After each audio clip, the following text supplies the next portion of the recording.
this is the reason why you cannot speak Japanese or any other language that you're trying to learn. Now, here, I've learned English and some French so far. I want to give you a tip you would ever need when learning a language, as well as a very cheap way to learn a language. To start off, if you ever struggle to articulate word, just know that it's completely normal. If you're starting up, it's completely normal. But you might be wondering, well, I've just done Genki textbook. How come I cannot speak? Well, it's because Genki textbook, for example, is about reading and writing. Now, think of this as a muscle, okay? Reading and writing, you're like training your biceps, okay, here. But for speaking, you have to train your glutes. You have to train your stronger glutes. That's how different they are. If you do bicep curls, you get a bigger bicep, but you get a flat back. Because simply you just don't do squats or hip thrust or glute bridge. It's simple as that. You have to train your speaking butt to be able to speak. Now, you're writing,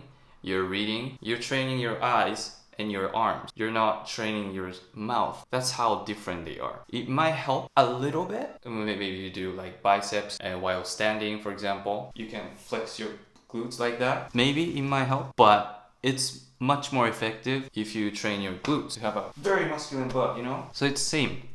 If you're not into fitness, this metaphor might not make sense very much. What I'm saying is reading and writing, if you train them, you get better at them, but not speaking or listening. Now, some people tell me, I can listen. I know what the person is saying, but I cannot speak. I cannot respond.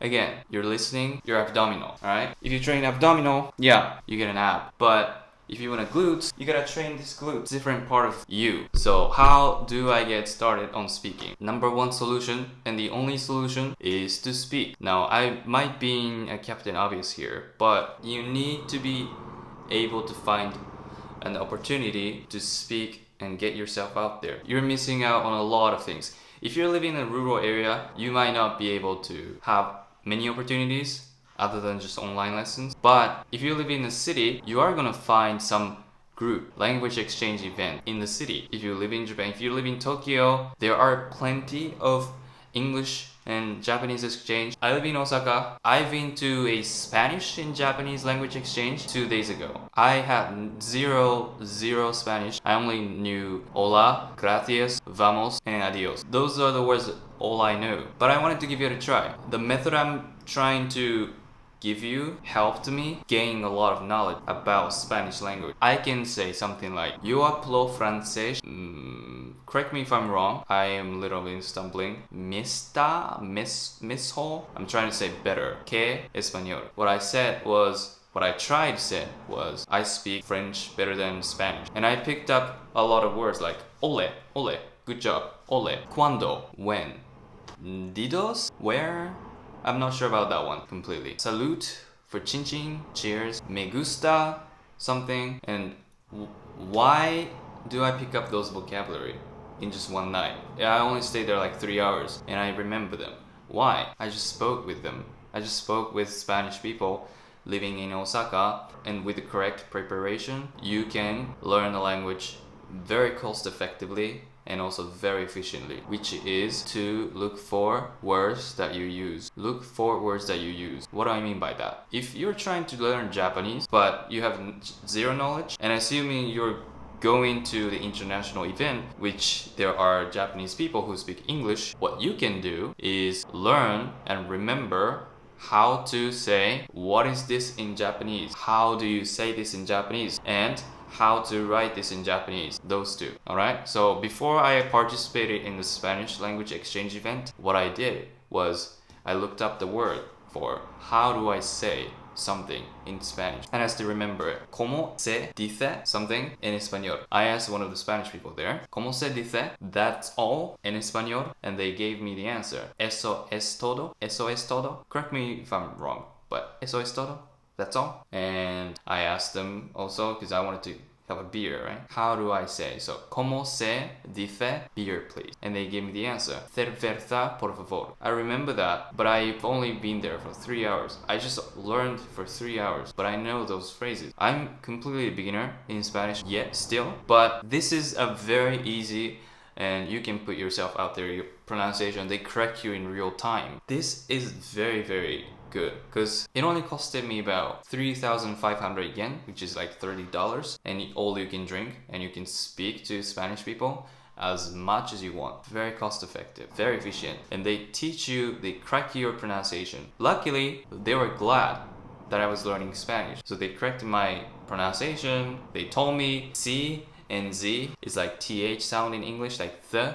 So gracias, cerveza. This is something that you have to work on. Just speaking. Just if you can't speak, it's that simple. You have to have many more opportunities to speak. Now, all you have to do is just not to be shy. Don't be afraid of making mistakes. I tell my students about this too. If you're afraid of making mistakes, just consider, if you're an English speaker, someone comes to your country, they speak a little broken down English. I come here for study or something. I come here for study. Would you get offended? Would you say, that's wrong, and laugh at them? I hope the answer is no. So if you wouldn't laugh at them, then why do you think they would laugh at you? And you might be wondering, well, it's not about laughing at me.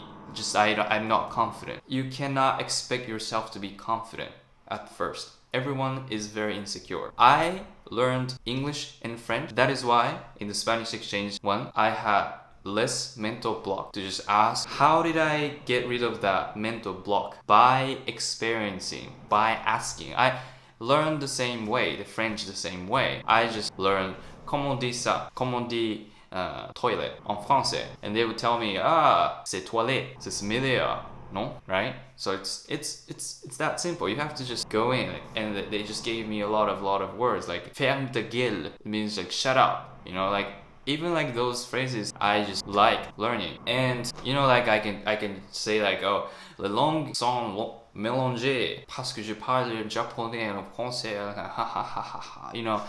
and like je veux être professeur de japonais, and since I had like a prior knowledge of French, I just kind of guessed how to say like, oh, I am a Japanese teacher, how do I say it? So instead of asking them in English, I asked them como se dice I'm a Japanese teacher in español, and they told me, soy profesor de japonés, and I know like, oh, japonés, okay, J ha, like French R. Okay, interesting. Even just 3 hours, I picked up those things because I knew what to look for in a language learning. Just look up the words that you find useful. In my opinion, how to say this in Japanese and how do you write this in Japanese are very useful. So I'm just gonna tell you how to say it. どうやって something を英語で言いますか? どうやって something を英語で言いますか? How do I say something in English? And write どうやって something を書きますか? So they tell you word, like, so you ask them どうやって how are you を英語で言いますか? And they will tell you, 元気 but you don't know how to spell it. So you just ask them, どうやって書きますか? How do you write it? And I'm sure they'll be very kind enough to just write them down. And if you're outside of Japan, you look for Japanese communities also. So it might not be for everyone, this method, because if you're in rural area where you don't have access to those communities, that's fine. So I just wanted to offer you an online lesson. If you're interested in learning from me, it's a link in the description below. You can check it out. That's an online lesson. So just use those methods I just described to you, and it really helps you with the articulation also, so like how to say like how to do something, and all you have to do is just 言いますか, which is to say, or 書きますか, just change the verb, right? And you know how to say how to blah blah do, right? That's that simple. And if you know there's like a Japanese community, Japanese language exchange events, you're missing out on a lot of things. Just participate, seriously. It's much cheaper than just taking lessons, even for me. But if you don't have access to those communities, I'm always here to help you with your pronunciation and with your grammar and anything that you want. I can be the Spanish guy that helped me learn those phrases, And in my lessons, don't be shy. Just make mistakes. My lesson is the place where you have to make mistakes. Otherwise, you don't grow. I was embarrassed when I made mistakes in French, English, or Spanish, but it was worth it. Thank you so much for watching, and I'll see you in the next one. Until next time.